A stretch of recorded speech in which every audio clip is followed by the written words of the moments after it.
In this video, I'm going to show you how to see sent friend requests on Facebook. Let's get started.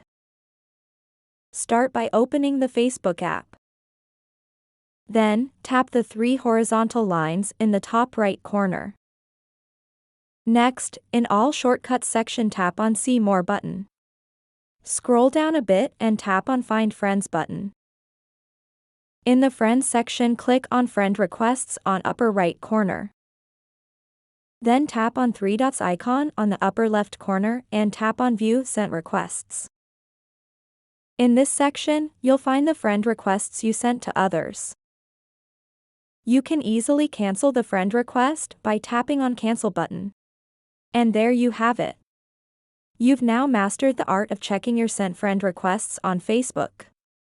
If you have found this video helpful, simply leave a like below or subscribe because it helps me reach more people.